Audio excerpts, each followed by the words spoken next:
अस्सलाम वालेकुम। हिंदी उर्दू कॉर्नर में आपका खैर मकदम। कहानियों की श्रृंखला में आइए सुनिए किशन चंद्र जी द्वारा लिखी कहानी शहजादा। सुधा खूबसूरत थी न बदसूरत, बस मामूली सी लड़की थी। सांवली रंगत, साफ सुथरे हाथ पाँव, मिजाज में ठंडी मगर घरेलू और पढ़ने लिखने की शौकीन थी। कॉलेज में भी उसके दोस्त कम थे। उसकी शर्मीली तबीयत अभी तक उसके साथ चल रही थी, जैसे माँ बाप की गरीबी ने बढ़ावा दे दिया हो। उसका बाप जीवन राम नाथू मिल वॉच मर्चेंट के यहाँ चांदनी चौक की दुकान पर 30 साल से सेल्समैन चला आ रहा था। हैसियत ऐसी न थी कि वो अपनी बेटी को कॉलेज की तालीम दे सके। उस पर भी जो अपनी बेटी को कॉलेज में भेजा महज इस ख्याल से कि शायद इस तरीके से उस लड़की को कोई अच्छा वर मिल जाए। कभी कभी उसके दिल में ये ख्याल आता, मुमकिन है कॉलेज का कोई अच्छा लड़का ही उस पर आशिक हो जाए। मगर जब वो सुधा की सूरत देखता, झुकी हुई गर्दन, सिकुड़ा सीना, खामोश निगाहें और उसकी कमगोई का अंदाज़ा होता तो आह भरकर चुप हो जाता। 2-3 जगह सुधा की माँ ने बात चलाई थी, मगर वो बात आगे न बढ़ सकी। सुधा ऊपर से जितनी ठंडी थी, अंदर से उतनी ही लावा थी। ये कोई नहीं जानता था कि सुधा के तख़य्युल की उड़ान कितनी ऊंची और वसी है। अपनी तंगो तारीख की दुनिया से बाहर निकलकर उसकी कल्पना कैसी कैसी सुंदर जगहों पर उसे ले जाया करती है। वो बाहर से मामूली रंग रूप की लड़की थी, मगर दिल के अंदर एक चमकती हुई जिंदगी छुपा रखी थी। वो अपना भेद किसी को क्यों बताए? शायद लोग उस पर हंसेंगे। और जो कुछ वो सोचती थी वो सब कितना अजीब था। ये कॉलेज के सुंदर सजीली लड़कियां अगर उसके हुस्न की मोहनी देख लें तो धक से रह जाएं। और ये लंबी लंबी कारों वाले देवताओं की तरह इठलाते हुए नौजवान अगर उसके दिल का रॉकेट जहाज देख ले तो क्या हैरत में न खो जाएं। एफए पास कराकर जीवन राम ने सुधा को कॉलेज से हटा लिया। 2 साल गुजर गए। सुधा अब आसिफ अली रोड पर एक फर्म में टाइपिस्ट थी। वो पहले से ज़्यादा खामोश, बावकार और मेहनती हो गई थी। घर की हालत भी सुधर गई थी। सुधा घर में 100 रुपये लाती थी। दफ्तर के काम से फारिग होकर स्टेनो का काम सीखने जाती थी। बीए करने का इरादा रखती थी। घर की हालत सुधरने लगी तब जीवन राम और मघी ने सुधा की शादी के लिए ज़्यादा कोशिश शुरू कर दी। उन्होंने स्कूटर के लिए पैसे जमा कर दिए। बहुत दिनों बाद जीवन राम एक लड़के के वालिदैन को स्कूटर का लालच देकर घेरने में कामयाब हो गया। मंगनी की रकम, ब्याह का दहेज, नकदी, सोना और सारी ज़रूरी बातें तय हो गईं। मोती जो लड़के का नाम था वाकई शक्ल सूरत में मोती की तरह उजला और खूबसूरत था। अपनी होने वाली बीवी को देखने आया। मोती ने गहरे ब्राउन रंग का सूट पहना था। उसकी सुनहरी रंगत पर स्याह घुंघराले बाल बेहद खूबसूरत मालूम होते थे और उसकी कमीज़ की कफ से बाहर निकले हुए हाथ बड़े मजबूत और खूबसूरत लगते थे। जब वो सजी सजाई सुधा की तरफ देखकर मुस्कुराया तो अंदर ही अंदर उस मासूम सी लड़की का दिल पिघल गया और चाय की प्याली उसके हाथों में बजने लगी और बड़ी मुश्किल से वो चाय मोती को पेश कर पाई। मोती चाय पीकर और शुक्रिया अदा करके बड़ी सआदतमंदी से रुखसत हो गया अपनी बहनों के साथ। दूसरे दिन उसकी बहनों ने कहला भेजा कि लड़की पसंद नहीं आई। रात भर सुधा न सो सकी। रात भर उस मोती का खूबसूरत चेहरा और बावकार जिस्म उसकी आंखों में डोलता रहा। उसके खूबसूरत हाथों का लम्स उसकी रूह को गुदगुदाता रहा। मोती के इनकार करने पर सुधा के दिल पर क्या बीती किसी को मालूम न था। पहली बार उसने ज़िंदगी में किसी को दिल दिया था और ये किसी को मालूम न था। लोग तो इश्क में रोते हैं, वो बेचारी कुछ कह भी न सकी। उस दिन उसने दफ्तर में ओवर टाइम किया और जब अंधेरा खासा बढ़ गया तो दफ्तर से बाहर निकली। भूरे रंग का पर्स झुलाते हुए सामने आसिफ अली पार्क में चली गई। यह एक छोटा सा खामोश गोशा था। चंद पेड़ थे, चंद बेंचे, चंद कते थे घास के और उसके चारों तरफ ट्रैफिक का शोर था। मगर आज यहाँ निस्बतन खामोशी थी। सुधा हर रोज़ यहाँ आती, आधा पौन घंटा अकेले बैठकर ताज़ा दम हो लेती। आज अंधेरा था और पेड़ के नीचे गहरी खामोशी थी। पत्थर का बेंच भी खूब ठंडा था। चंद मिनट तक सुधा खामोश उस बेंच पर बैठी रही। मगर जब उसकी थकान न गई तो वो उठकर पेड़ के नीचे चली गई और तने से टेक लगाकर बैठ गई और आंखें बंद कर लिया। एकाएक किसी ने उससे कहा, तुम यहाँ क्यों बैठी हो अकेले? सुधा ने आंखें खोली। सामने मोती मुस्कुरा रहा था। वही खूबसूरत ब्राउन सूट पहने, वही सफ़ेद दांतों वाली जगमगाती हुई मुस्कुराहट, उसके हाथ उतने ही खूबसूरत थे। सुधा ने हल्क में कोई चीज़ महसूस की और बोल न सकी।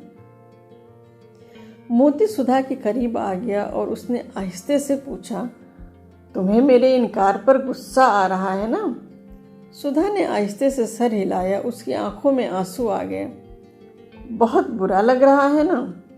सुधा ने फिर हाँ के अंदाज में आहिस्ते से सर हिला दिया। आंसू छलककर उसकी गालों पर आ गए और वो रोने लगी। मोती ने अपनी कोट की जेब से रुमाल निकाला और उसके आंसू पोंछते हुए बोला, मगर इसमें रोने की क्या बात है? हर इंसान को अपनी पसंद और नापसंद का हक है। बताओ, हक है कि नहीं? मगर तुमने क्या देखा था मेरा जो तुम मुझे नापसंद कर गए? क्या तुमने मेरे हाथों का फुलका खाया था? मेरा मटर पुलाव चखा था? क्या तुमने मेरे दिल का दर्द देखा था? और वो बच्चा जो तुम्हें देखते ही मेरे कोख में हुमक कर आ गया था? तुमने मेरे सिर्फ चेहरे का सपाटपन देखा, मेरे बच्चे का हुस्न क्यों नहीं देखा मोती? तुमने वो हाथ क्यों नहीं देखा जो जिंदगी भर तुम्हारे पाँव धोते? और वो बटन जो मैं तुम्हारी कमीज पर टाँकने वाली थी? तुम मेरे जिस्म की रंगत से डर गए। तुमने उस स्वेटर का उजला रंग नहीं देखा जो मैंने तुम्हारे लिए बुनना चाहा। मोती, तुमने मेरी हंसी नहीं सुनी, मेरे आंसू नहीं देखे, मेरी उंगलियों के लम्स को अपने खूबसूरत बालों में महसूस नहीं किया, मेरे कुंवारे जिस्म को अपने हाथों में लरसते हुए नहीं देखा, तो फिर तुमने किस तरह मुझे नापसंद कर दिया? अरे, इतनी लंबी तकरीर वो कैसे कर गई? इतना सब कुछ वो कैसे कह गई? बस उसे इतना मालूम था कि वो रो रही थी और कहती जा रही थी। उसका सर मोती के कंधे पर था और मोती अपनी गलती पर नादिम, शर्मिंदा, उसके शानों को हौले हौले थपक रहा था। उस दिन वो बहुत देर से घर पहुंची और जब उसकी माँ मघी ने उससे पूछा तो वो कमाले लापरवाही से कह दिया, दफ्तर में देर हो गई। दिन गुजर गए, महीने गुजर गए, साल गुजर गए, मगर सुधा ने कुछ न बताया। शाम को सुधा ने मोती को बताया कि मेरे माँ बाबूजी ने मेरे लिए बूढ़ा हलवाई ढूंढ लाए।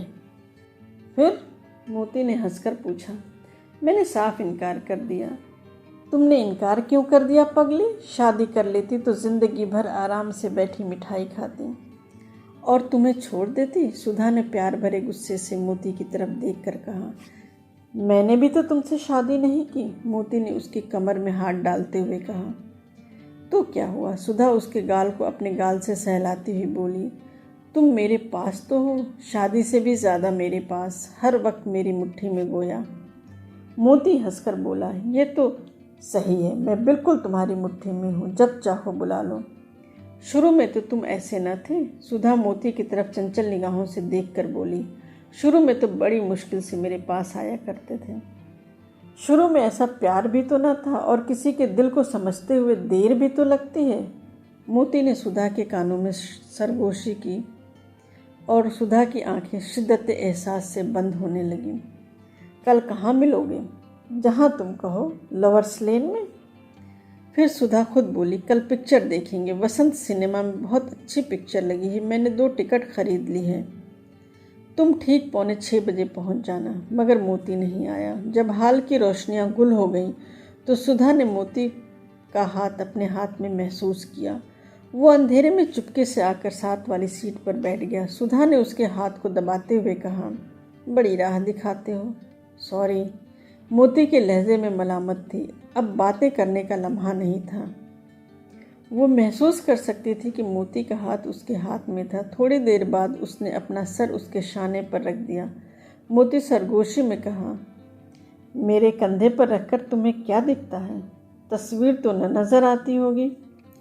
वो नज़र आता है जो इस हाल में बैठा कोई नहीं देख सकता, सुधा ने गहरी मसरत से कहा। हर किसी ने सुधा में तब्दीली महसूस की। उसकी मैली मैली आंखें उजली हो गईं। वो दिन ब दिन दिलकश और हसीन होती गई। उसके कपड़े इंतहाई साफ सुथरे होते थे, बेहद उम्दा सिले हुए। उसके दफ्तर की लड़कियां जलकर खाक हो जाती, सुधा से रश्क और हसद के मिले जुले अंदाज में पूछती, कैसा है वो तेरा?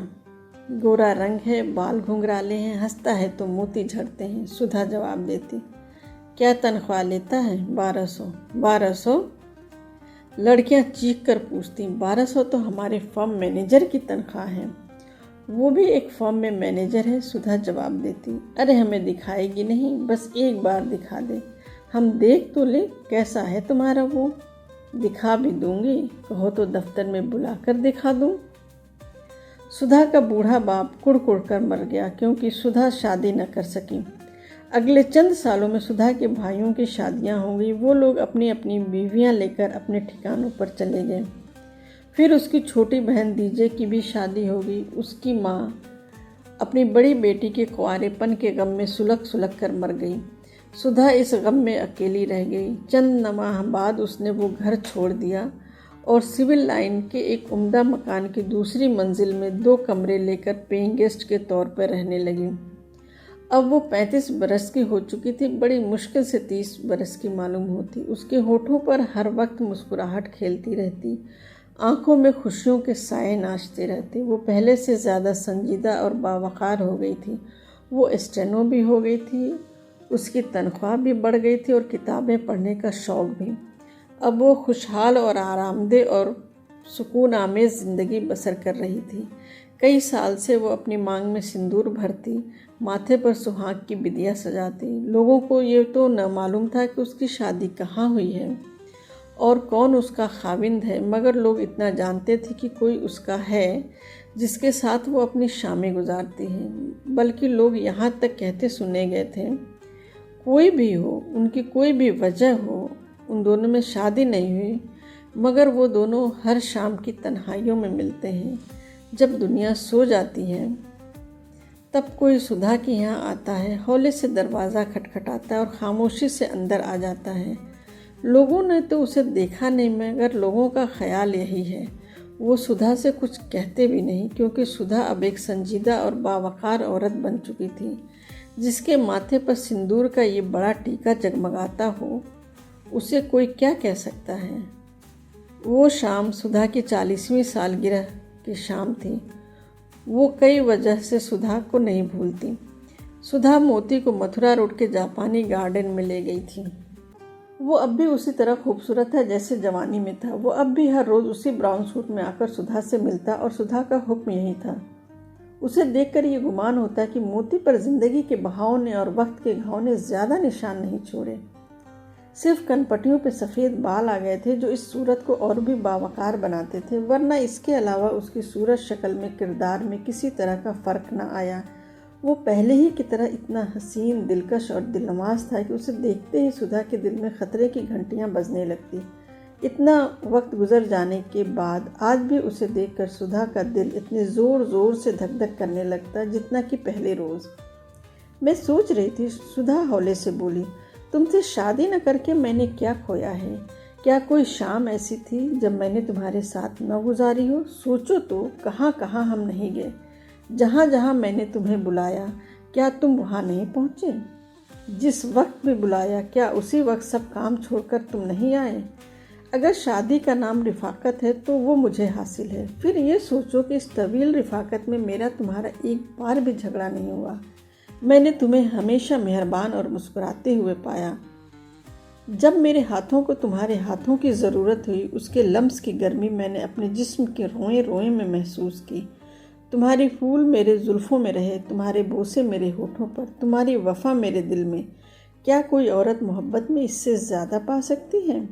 सुधा ने एक गहरी मसरत से अपने आप को मोती के बाजुओं में ढीला छोड़ दिया और फिर उसे महसूस हुआ कि मोती के 2 बाजू नहीं बल्कि 4 बाजू हैं, बल्कि शायद 6 बाजू हैं, 8 बाजू। और वो अपने जिस्म जा के रगो रेशे में उसके बाजुओं को महसूस कर रही है जो उसे भींचकर अपने सीने से लगा रहे हैं। और सुधा ने अपने आप को उनके बाजुओं के सुपुर्द कर दिया और अंदर ही अंदर इस तरह खुलती चली गई जैसे चांदनी के लम्ब से कली खिलकर फूल बन जाती है। मदमाते तारों के झुरमुट में सब्ज झालरों वाले पेड़ों की ओट में चांद उभर आया था। अब चांद उसके बालों में था, उसकी आंखों में था, उसके होठों में था, उसके दिल में था और लहर दर लहर उसकी जुए खूं में रवां था। हाय मेरे मोतीचूर, मेरी मोतीचूर, मेरे मीठे लड्डू, मैं तो मर गई रे तेरे लिए। थोड़ी देर बाद जब सुधा ने आंखें खोली तो उसका पुरमुसरत गनूदगी आमेज चेहरा बता रहा था कि उससे अभी अभी मोहब्बत की गई है। वो शाम, वो रात सुधा को कभी नहीं भूलेगी, क्योंकि वो रात मुकम्मल थी और उन दोनों की जिंदगियां मुकम्मल थी। जैसे वक्त और उम्र, चांद और आरज़ू सब एक साथ एक दायरे में मुकम्मल हो जाएं और जज्बे की एक बूंद भी छलक कर बाहर जाने की ज़रूरत न महसूस करें। ऐसे लम्हे कब किसी की ज़िंदगी में आते हैं, और जब आते हैं तो इस शिद्दत से अपना तासुर छोड़ जाते हैं कि इंसान महसूस करता है कि शायद मैं अब तक जिया ही इस लम्हे के लिए। शायद कुछ इसी तरह सुधा को इस लम्हे में महसूस हो रहा था और फिर कभी इस तरह महसूस नहीं किया, क्योंकि इस वाक़ये के चंद दिन बाद उसके दफ्तर का मैनेजर तब्दील हो गया और जो मैनेजर उसकी जगह आया उसे सुधा सख्त नापसंद करती थी। एक तो वो बड़ा बदसूरत था, किसी ज़माने में उसका रंग गोरा ज़रूर रहा होगा, मगर अब तो वो पुराने तांबे का सा लगता था। उसकी मोटी नाक पर मुसलसल शराबनोशी से नीली वरीदों का जाल सा फैला हुआ था। उसके गाल जबड़ों पर लटक गए थे, आँखों के नीचे स्याह गड्ढे पड़ गए थे, सर के बाल उड़ गए थे और जब वो बात करता तो ऐसा मालूम होता जैसे कोई मेढक किसी काई भरी तालाब के अंदर से बोल रहा हो। अजीब सी घिन आती थी सुधा को उससे, लेकिन मुसीबत ये थी कि अब दफ्तर में इतने साल काम करने के बाद वो हेड स्टेनो बन चुकी थी और वो दिन भर मैनेजर के कमरे में उसे रहना पड़ता था। उससे ज़्यादा इंतहाई कोफ्त इस बात से होती थी कि वो इस बदसूरत इंसान को इससे पहले कहीं देखा है, ये सोचकर। जानी पहचानी सी शकल सूरत, मगर कहाँ। जहन और हाफिजे पर जोर देने के बाद भी उसे नहीं याद आया। पहली तारीख को जब तनख्वाह बढ़ चुकी, लोग अपने अपने घरों को चले गए, तब नए मैनेजर ने सुधा को किसी काम से रोक लिया और उसे अपने मेज़ के सामने वाली कुर्सी पर बिठा लिया। फिर उसने एक कैबिनेट खोलकर उसमें से एक बड़ा गिलास निकाला और विस्की की बोतल और सोडा, और पहला पैक तो वो गटागट चढ़ा गया। सुधा उसे हैरत से देखने लगी और गुस्से से उठकर जाने लगी तो मैनेजर ने नहायत नरमी से उसका हाथ पकड़कर उसे जाने से रोका और बोला, आज जब तुम्हारी तरक्की की फाइल मेरे सामने आई तो मुझे मालूम हुआ कि इस दफ्तर में सबसे पुरानी मुलाजिम हो। ये बड़ी खुशी की बात है। सुधा चुप रही। तुम्हारा नाम सुधा है ना? मैनेजर बड़ी बेचैनी से बोला। सुधा बड़ी हैरत से उसकी तरफ देखने लगी। इतने दिन से मेरे साथ काम कर रहा है, क्या ये मेरा नाम भी नहीं जानता? आखिर उसे क्या हुआ है? मेरा मतलब है, मैनेजर दूसरा पैक का बड़ा घूंट पीकर बोला, तुम वही सुधा हो ना जिसके बाप का नाम जीवन राम है? सुधा ने तीखेपन से कहा, हाँ, मेरे बाप का नाम भी फाइल में लिख गया है, इसमें मुझे पूछने की ज़रूरत क्या है? वो तकरीबन उठते हुए बोली। बैठो बैठो, मैनेजर ने बड़ी मिन्नत से करते हुए कहा। मैं एक रोज़ तुम्हारे घर आया था, तुम्हें देखा भी था और तुमसे बातें भी की थी। अब तुम एक खूबसूरत औरत बन चुकी हो, मगर तब तुम ऐसी न थी, एक मामूली सी लड़की थी। मैंने तुम्हें देखा था और तुमसे बातें भी की थी। कब कब? सुधा बेचैनी से बोली। बूढ़ा मैनेजर देर तक सुधा को देखता रहा और आखिर में आहिस्ते से बोला, मैं मोती हूँ। सुधा सन्नाटे में आ गई। मैं बड़ा बदनसीब था जो तुमसे शादी नहीं की। मैं तुम्हें अच्छी तरह देख न सका, समझ न सका। इन चंद लम्हों में कोई क्या जान सकता है, क्योंकि एक सूरत जिल्द के अंदर भी तो पोशीदा रहती है। मैं नौजवान था, दौलत और गोरे रंग का लालची। जो मुझे बीवी मिली थी वो दौलत भी लाई थी और सफ़ेद रंगत भी, मगर इसके साथ एक मगरूर, बदमिजाज, जालिम और बेवफा तबीयत भी लाई थी। चंद सालों में मेरे 5 बच्चे हो गए। उनमें से कितने मेरे थे मैं नहीं कह सकता, मगर लोग तरह तरह की बातें बनाते थे। मैं सुनता था और पीता था और दूसरी औरतों के पास भी जाता था। फिर जहर, बीमारी का, शराब का, नाकामी का, बेरहमी का मेरे रग रग में फैल गया और मैं वक्त से पहले बूढ़ा हो गया और बुझ गया। अब वो मर चुकी है, इसलिए मैं उसे कुछ न कहूँगा। उसे कहूँ भी क्या, कसूर तो मेरा ही था। मेरी इन आँखों का जो तुम्हें पहचान न सकी। मेरी आँखों ने एक हीरा देखा और पत्थर समझकर फेंक दिया। क्या तुम किसी तरह मुझे माफ़ नहीं कर सकती? क्या तुम मुझसे शादी नहीं कर सकती? मेरी उम्र ज़्यादा नहीं है, मुझे तो मोहब्बत भी नहीं मिली जिसके लिए मैं सारी उम्र तरसता रहा। वो कहे जा रहा था। वो फटी फटी निगाहों से उसे देख रही थी। उसका जी चाहता था कि उससे कहे, अब तुम आए हो, बूढ़े, बदसूरत और गंजे होकर, खौफनाक बीमारियों का शिकार। अब तुम मुझसे शादी के लिए कह रहे हो, मगर मैंने तो अपनी सारी ज़िंदगी तुम्हें दे दी। तुम्हें मालूम तक न हुआ कि मैंने अपनी सारी जवानी तुम्हारे तसव्वुर में खो दी और ज़िंदगी की हर बहार तुम्हारे ख्याल में गंवा दी और शबाब की हर मचलती हुई आरज़ू तुम्हारी एक निगाह के लिए लुटा दी। ज़िंदगी भर मैं सड़कों पर अकेली चलती रही तुम्हारे साए के साथ, अंधेरे पार्कों में बैठी रही तुम्हारे तसव्वुर के साथ। मैंने खुद अपने हाथ से खर्च करके तुमसे साड़ियों के तोहफे लिए, तुम्हारा जेवर पहना, अपनी मेहनत का खून करके सिनेमा देखा और अपने साथ की सीट खाली रखकर। मेरा बाप मर गया, मेरी माँ मर गई और मेरे कोख के बच्चे मुझे दूर ही दूर से बुलाते रहे। मैं किसी के पास नहीं गई। तुम्हारे ख्याल में अपने कमानेपन के 40 साल आंखें, कान और होठ बंद करके तुम्हारी आरज़ू में बिता दिए। मैं कितनी खुश थी, कितनी मगन थी। मैंने तो तुमसे कभी कुछ नहीं मांगा, न शादी का फेरा, न सुहाग की रात, न बच्चे का तबस्सुम, बस सिर्फ एक तसव्वुर, एक झलक। और आज उसे भी तुम जहन्नुम की चिता में जलाने के लिए मेरे शहर आ गए हो। मगर सुधा मोती से कुछ न कह सकी। वो मेज पर सर रखकर फूट फूट कर रोने लगी। जब मोती ने उसका हाथ थामना चाहा तो वो गुस्से से झुंझला गई और उसका हाथ झटक कर कमरे से बाहर चली गई। बाहर निकलकर सीढ़ियों के नीचे उतर गई। मोती उसे बुलाता ही रहा। वो भागकर सड़क पर जा पहुंची। सड़क पर अंधेरा था, मगर फिर भी बिजली की बत्तियों में इतनी रोशनी थी कि लोग उसके आंसू देख लेते। मगर उसने किसी की परवाह नहीं की और रोते हुए आगे बढ़ गई। आसिफ अली पार्क के करीब पहुंचकर वो ठिठकी। एक लम्हे के लिए उसे ख्याल आया कि वो पार्क के अंदर जाकर किसी पेड़ के तने से सर टेक कर बैठ जाए, मगर फिर उसने सोचा, बेसूद है, सब बेसूद। मेरे ख्यालों का शहज़ादा अब वहाँ न आएगा, अब वो कभी मेरे पास न आएगा। जब वो ये सब कुछ सोच रही थी तो उसने अपनी मांग का सिंदूर मिटा डाला और अपनी सुहाग बिंदिया खुरच ली और पार्क की रेलिंग पर अपनी सारी चूड़ियाँ तोड़ डाली, इस यकीन के साथ कि अब वो सारी उम्र के लिए बेवा हो चुकी है। शुक्रिया।